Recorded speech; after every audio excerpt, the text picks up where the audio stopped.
So the fascist streamer Nick Fuentes, he's been getting platformed a lot recently by Alex Jones. I think Alex Jones has a little bit of a man crush on Nick Fuentes. He's been bringing him on his show and letting him, rant for extended periods of time. And it looks like Alex is trying to get closer to the positions of Nick Fuentes. But Nick has been really going hard at the Trump regime. Now, in many ways, how he goes hard at them is stupid. So, for example, he feels like Trump's not actually doing mass deportations, bro. He should really do it. So that it's like, in many ways, he's like, you're not Nazi enough, Don. And so when you look at stuff like that, you really realize how there are no good actors on the right. Like, they're just, I want things to be bad. I want things to be worse. That's the vibe of what happens on that side. But having said that, man, is he saying some hilarious things that I'm thoroughly enjoying? He is. The reason I show you a lot of this stuff, guys, is because it's about divide and conquer, right? And this is what the right was always good at doing this to the left. They were always good at making us divide and conquer ourselves. But in my experience, the left never really did it to the right.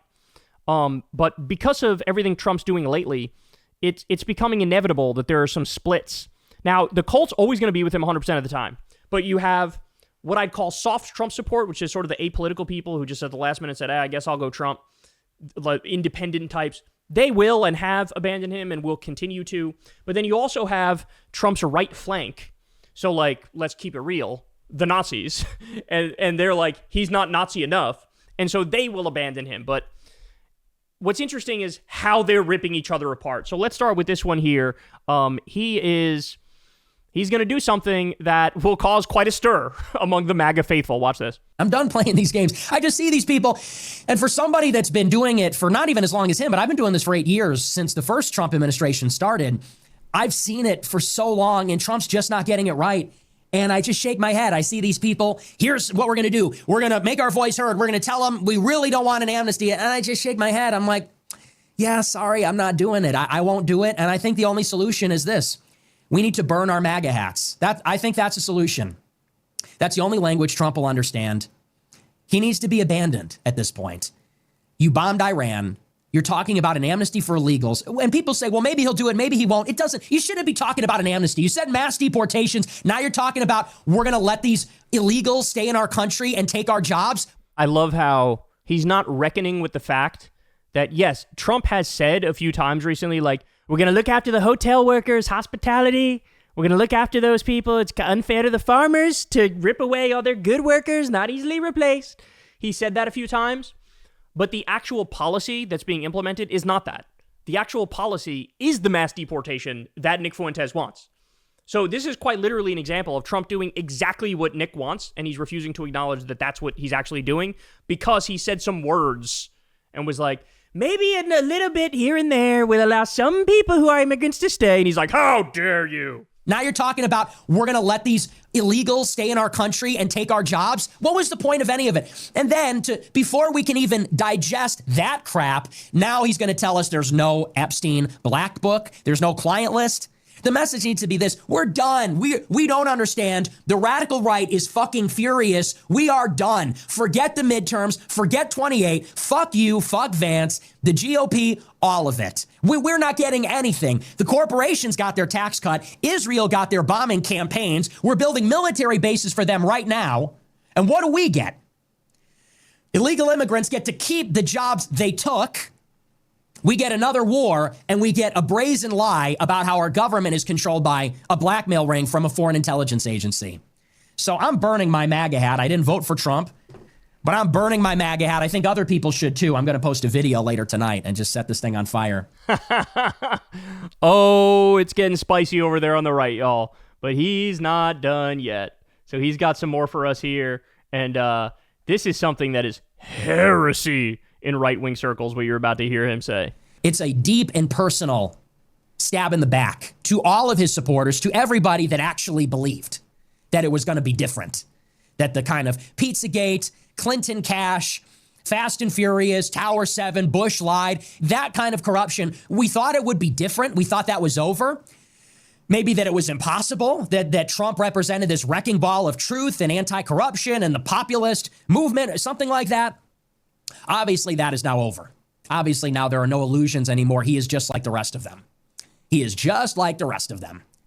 Lying to our faces about something so gross, something so obvious, so in your face. Epstein did not kill himself. Everyone knows that. Obviously, he ran a blackmail ring. And he's going to sit there and get defensive and play games. And he's going to stand on the graves of the people in Texas and say, why is everyone even talking about this? Let's move on. Are you kidding me? I mean, that's worse than Hillary Clinton. Like, you want to say, fuck you, man. Fuck you. They were right about you. You are a con. You are a joke. And all that kind of stuff that we thought was kitschy and funny at one time. The hair, the ridiculous spray tan, his complete ignorance about everything, the long tie, all of it.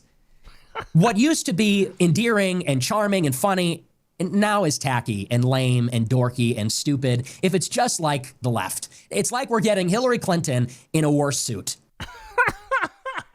So at one point he said he's worse than Hillary Clinton, and he says they were right about you, assuming what he's saying there is liberals and leftists were right about Trump.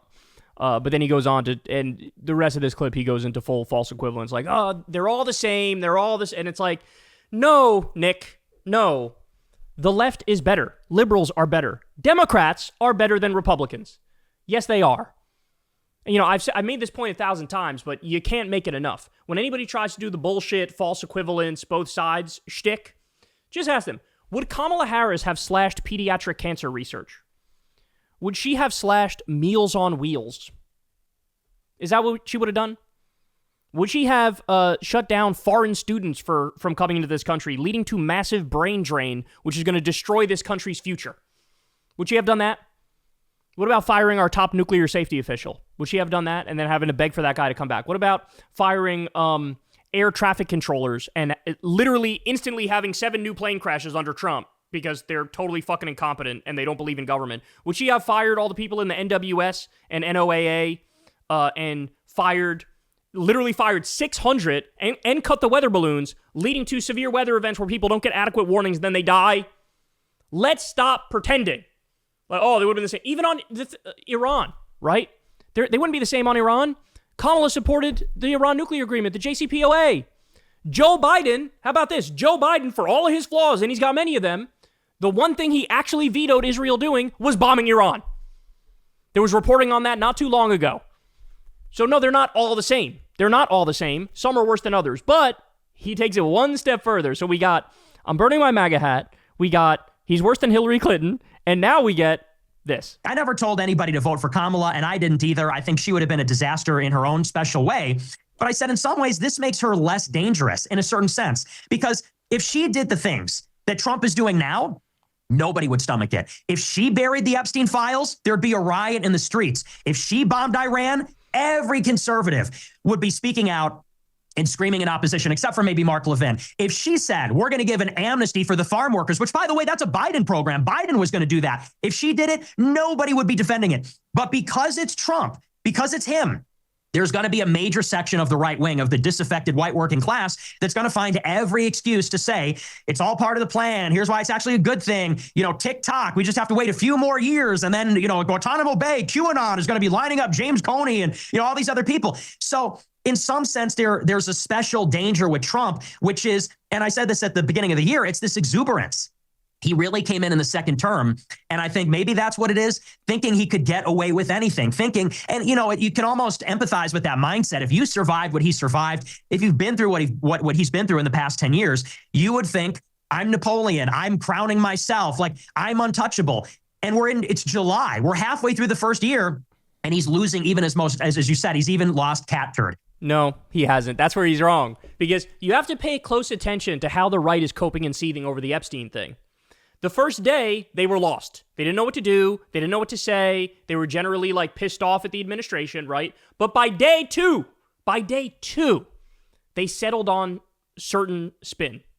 One of those was, actually, it was the Democrats who destroyed all the evidence, got rid of the Epstein files, and there's nothing our guys can do. But it's the fault of the Democrats. That was one of the things. Another thing was, oh, Trump is actually blackmailing the deep state by doing something with the Epstein file.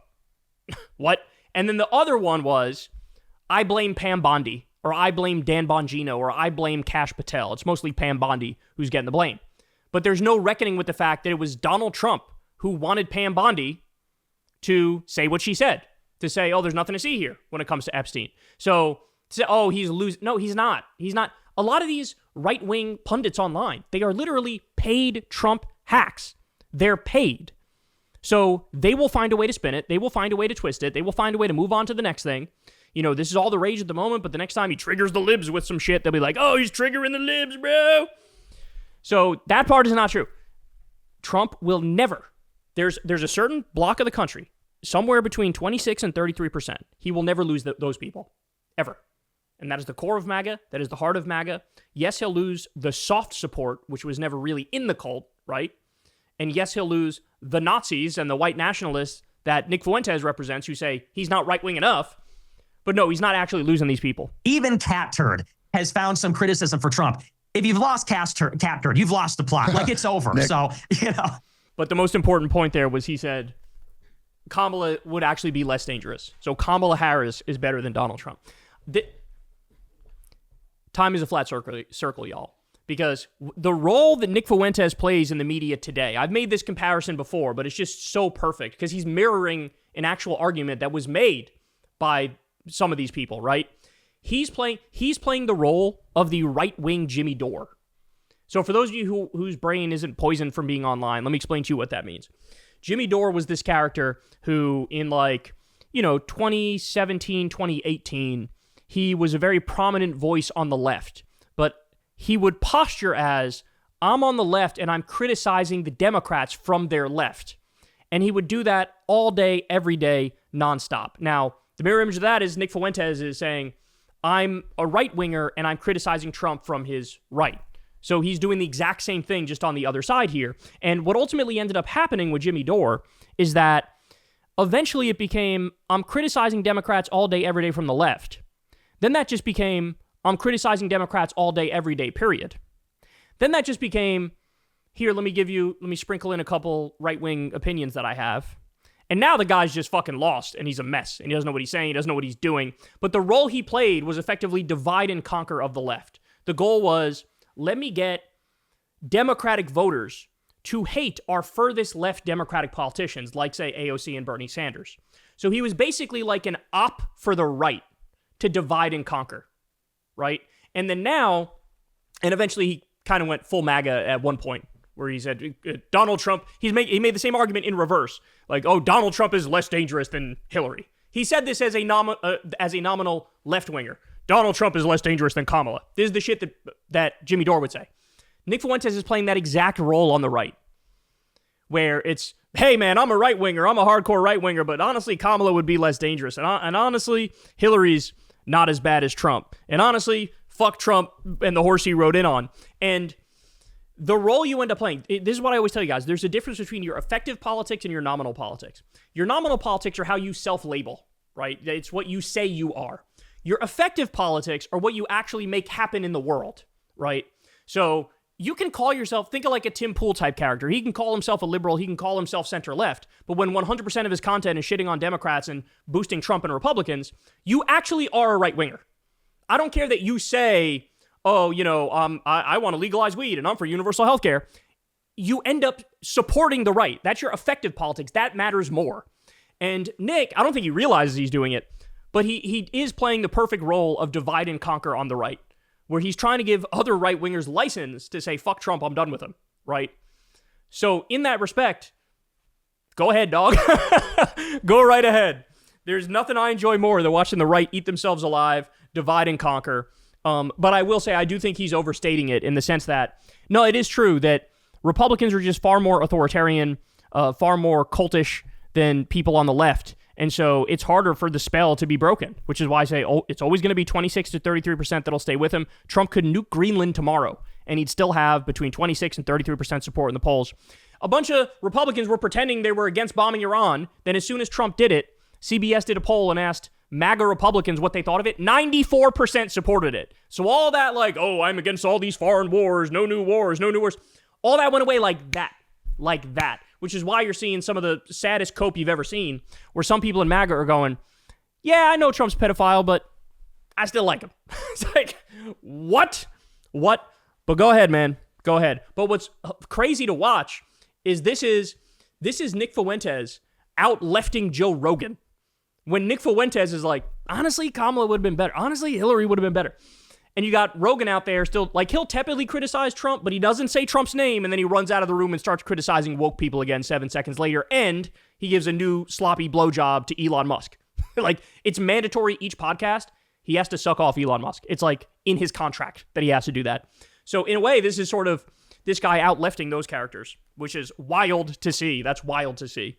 But, of course, got to end the segment with the obligatory fuck Nazis, fuck white nationalists, fuck Nick Fuentes. I love that he's playing divide and conquer on the right. I love the chaos that brings. But also, let's not get it twisted, he's still a Nazi. And I always reference there was a time when Alex Jones and Nick Fuentes debated. I want to say it was like 2 years ago now. And literally the whole purpose of the debate was like, is Hitler based? And Nick Fuentes took the yes position on that. So there is no like trying to cover that up or like, you know, pretend like that didn't happen or pretend like that's not what he really thinks. No, it's what he thinks. It's what, which is why he was like, when Kanye ran for president and got 17 votes, who was right there with him trying to get him across the finish line? Nick Fuentes. And Kanye's whole platform was, I love Hitler. He went on Alex Jones and said, I love Hitler. And Alex was like, you mean just the uniforms, right? The Hugo Boss uniforms are kind of cool, right? That's what you're trying to say, I think, right? And Kanye was like, no, I love Hitler. And so that's who this guy is. But he's a chaos agent. We enjoy it to the extent it absolutely tears the right wing apart from within. And you go, girl. Hey, y'all, do me a favor and like and subscribe. It helps out big time in the algorithm. Click the bell as well for notifications when videos drop. And watch that video on screen right now. You know you want to.